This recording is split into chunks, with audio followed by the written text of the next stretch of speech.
What's up, sons? It's Blind Rod with Sonofatech once again, and today we're going to talk about Bitcoin and cryptocurrencies finally starting to fulfill its original purpose. What is its original purpose? Well, it's to allow individuals to transact between each other without the interference of banks or governments, and this is especially important in cases where particular individuals are, of course, oppressed, whether that be by current circumstances due to wartime or due to the overprinting of said currency in any individual economy. Examples of this would be like Venezuela. We talked about it in the morning show at 9:45 a.m. Central Standard Time. I highly recommend you check out my morning show. We're going to go in depth and read the entire article. I will be pausing to interject any opinions or thoughts that I have. It will probably be controversial, whether you disagree or agree with portions of the article or with my points of view on the article. Make sure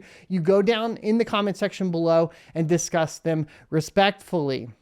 Now, let's get into it right after a word from today's sponsor. Today's sponsor is PrimeXBT. PrimeXBT is an established trading platform that was founded in 2018. PrimeXBT offers a unique trading experience with co-vesting, margin trading, and yield accounts. PrimeXBT is available on desktop and their new iOS app. PrimeXBT is offering a special promotion for those who sign up with my sign-up link. Anyone who signs up with the link in the description can receive up to $500 to their margin trading account. Use promo code sonofatech for an additional first deposit bonus of up to $7,000. Terms and conditions do apply. Remember, any form of investing comes with significant risks, so do your own research. A quick disclaimer: when using leverage trading, it comes with extremely high risk, including loss of all funds.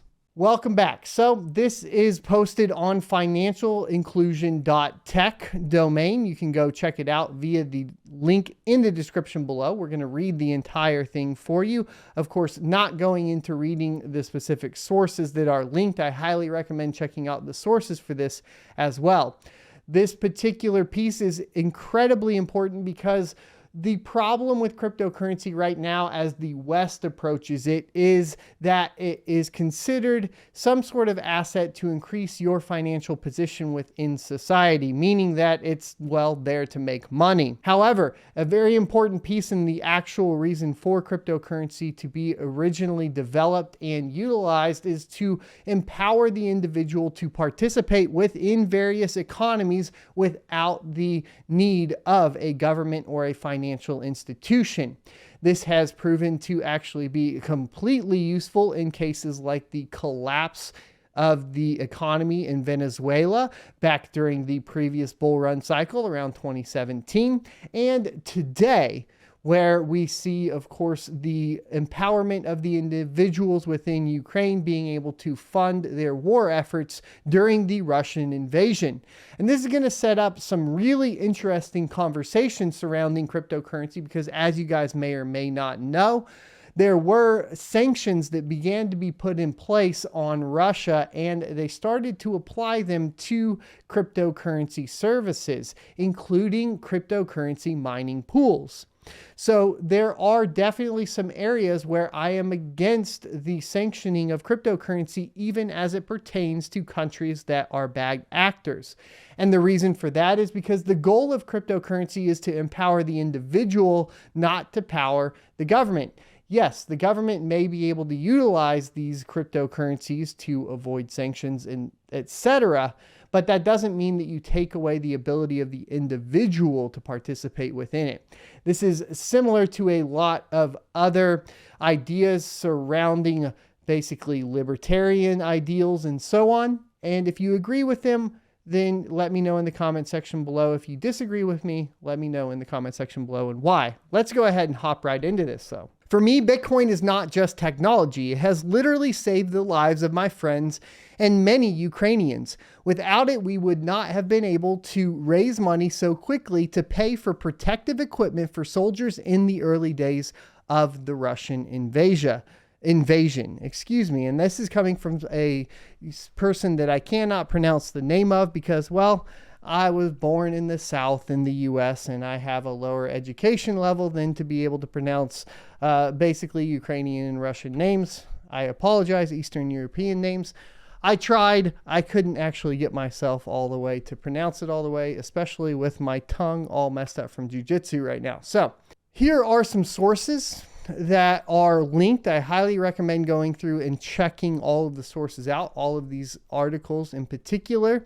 They are articles of examples of how Bitcoin and cryptocurrency have empowered the individual and empowered people in times of distress. And I think it's incredibly important to take a look at it. Even going so far as Putin's crackdown pushes independent Russian media into crypto. Yes. That goes to my point once again.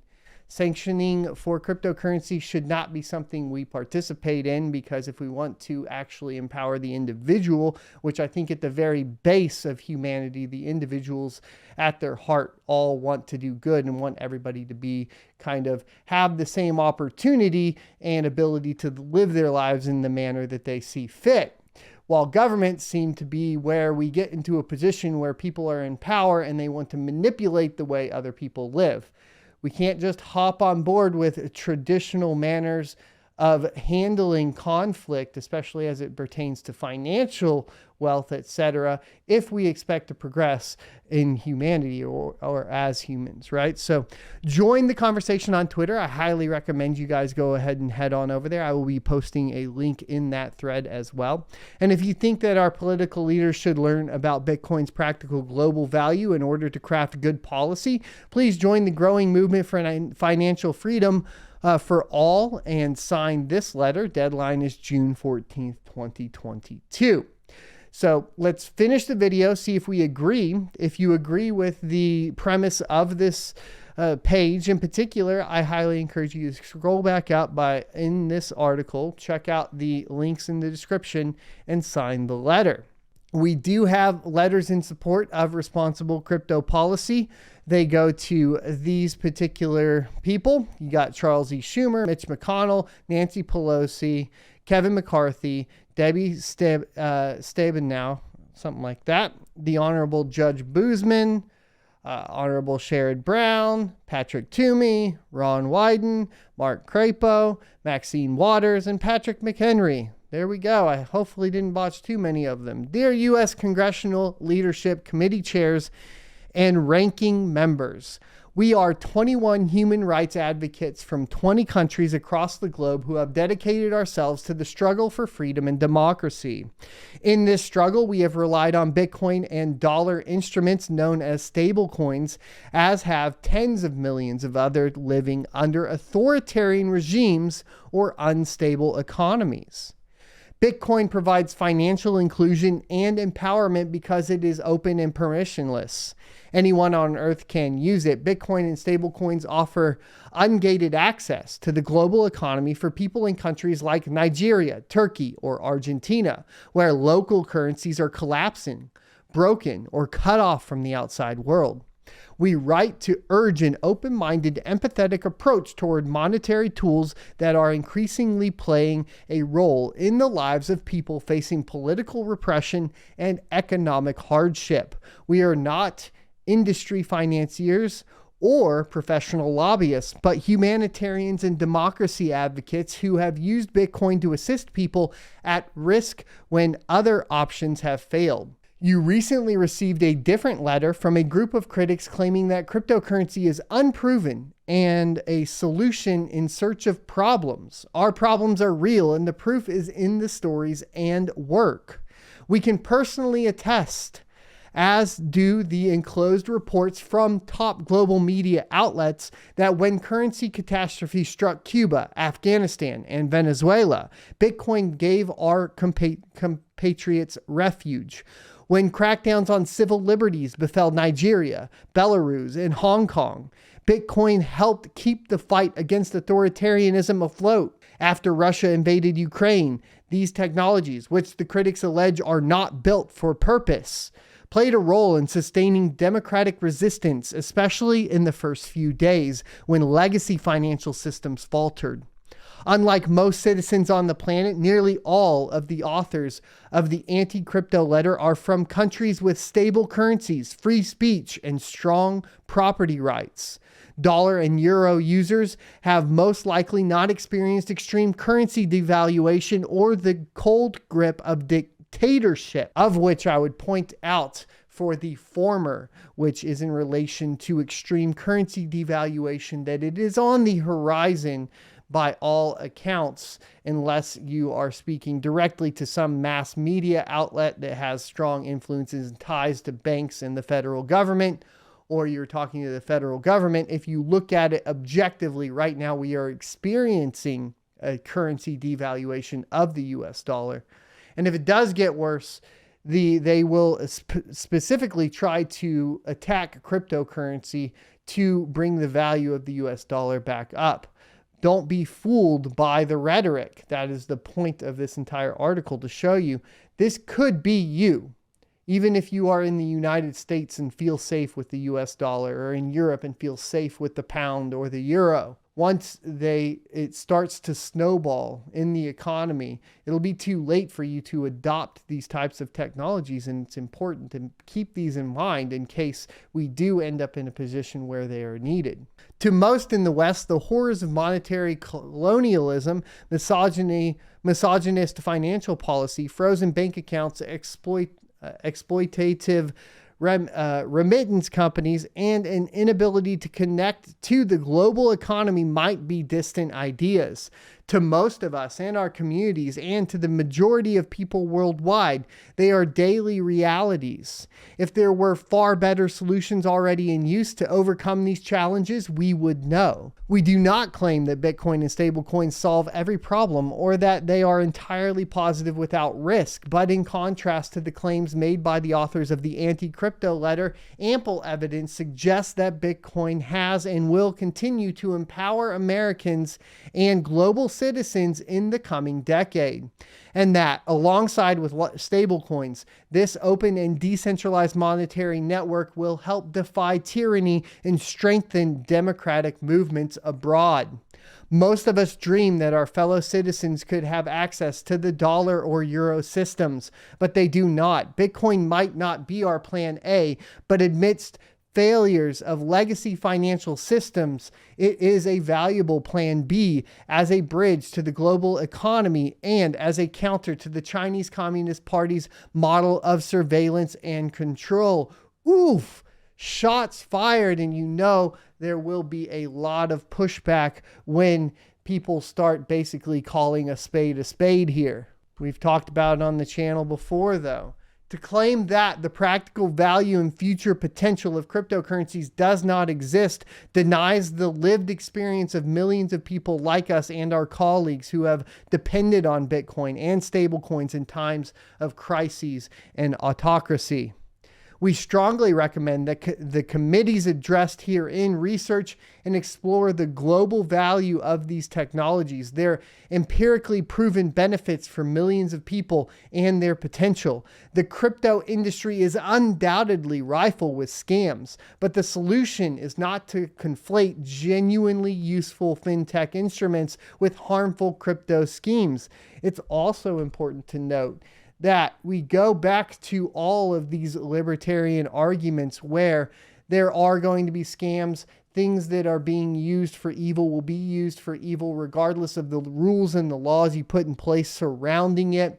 You only keep honest people honest with a lock. You don't keep dishonest people honest with a lock. These are all basic human theories that have been proven out to be valid in certain circumstances. We could go into gun law and Second Amendment rights or free speech or wherever you want to head with it in the comment section below. But I think for the most part, people are on board with the idea that putting these laws in place that restrict the individual to access some sort of goods or service doesn't end up proving out to be beneficial to the economy or to the society as a whole. Instead, it is to teach people how to tell the difference. It is very easy to distinguish Bitcoin and the largest stable coins, which constitute the clear majority of daily cryptocurrency volume and total global market capitalization, as valuable technologies making an impact impact worldwide. We hope that you and your colleagues do not craft or implement policy that hurts our ability to use these new technologies in our human rights and humanitarian work. Here's the thing, though, that I would point out that I think that is important, is that you can still utilize cryptocurrency without the approval of governments. Yes, it's going to be extremely difficult. Yes, it could end up to some sort of persecution as a cryptocurrency participant in certain countries and geographical regions. But there is no way for the small arm of the government to basically come down with a hammer on 7 billion people participating within cryptocurrency. There's no physical way for them to actually do that. And because of its digital nature, it's even harder and more difficult to regulate this. So that humanitarian work can continue regardless of what policies are put into place if people decide to take the stand and not accept what rules are set in place. And you don't have to be an evil person trying to skirt the law to basically take a stand and say, hey, I'm going to use cryptocurrency regardless of what you tell me I can or can't do. Because at the end of the day, everybody that's in control of the policies, etc., that's in control of the government, they're still just human like you. And without their ability to enforce things, it is impossible for them to basically implement any sort of laws or policies surrounding cryptocurrency. That does not mean go out and start a war. It just means you can speak with your wallet and say, hey, I'm going to transact with Bitcoin. If they come after me, they come after me in what ways? Taxes, that sort of thing, trying to shut down connections, trying to shut down exchanges. Okay, fine. Well, I don't need an exchange because they'll take Bitcoin over here. They don't need to exchange it for some other currency. Just some thoughts. Just as some of us have acted to defend the open web in the past, today we stand to defend an open monetary system. Until now, many of us have been forced to hold broken currencies as our rulers prevented us from accessing dollars. Here's another point that we have to bring up, and this goes all the way back to the early 90s with the cypherpunks and basically the push for encryption to maintain privacy and security of the individual when participating within the internet. And there is, of course, that argument of if I'm doing nothing wrong, it doesn't matter. So I'll give my data over to big tech and the government, and it doesn't matter. It doesn't affect me because I'm a good person. The problem is that you can be a bad person, but a good person, but a bad person can be in control, telling you to not do good things. We see this frequently. And I could even go to the Uvalde shooting and say, hey, if we take a look at what the cops were telling the parents to do, the good people to not go in and to not save the children, to the point of basically tasing them and putting them in handcuffs, you can see that when bad or scared people or people in fear are in control, it does not mean that they will make the righteous decision. And that will apply to cryptocurrency, and this is why I do think we will experience some sort of digital dark age. Let's see how long I last on YouTube, I suppose. We have paid the price of our extortionate international money transfers. We have watched as our dictatorial leaders from Beijing to Moscow tried to ban Bitcoin. We hope you choose a different policy path, one that allows us to save, connect, and gain freedom. We thank the Congress for its leadership and urge you to weigh our experience and expertise when setting legislative priorities. We are happy to share our stories with you at any time. The problem is, this is a great letter. I agree with it pretty much wholeheartedly. I just think at a certain point that nobody cares about these individuals. I think that the people in power are much more concerned with being able to generate more income for themselves. And if they see cryptocurrency as a threat, which I think is becoming more and more apparent that it is a threat to the establishment, that we end up having more policies and more stringent laws surrounding cryptocurrency. The benefit that cryptocurrency currently holds within traditional markets is its potential to increase in value. It's the Trojan horse idea. If you haven't heard that, the idea is that as an investment for first world countries, the cryptocurrencies appear to be a pretty good investment. So countries that are and people that are already in power that want to make more money are kind of enticed to dump their money into this Trojan horse. But once the Trojan horse breaks open, it provides sovereign individuals with freedom from, of course, banks and governments as it pertains to their financial position. Thanks everybody for watching. Be sure to hit the like, comment, and subscribe down below. Hit the notification bell. Share this video out. I think it's very important. Go sign this letter. We'll see where we go from here. I'll see you next Tuesday. If you enjoyed this content, be sure to hit the subscribe button for more, or check out this playlist for more crypto content related topics.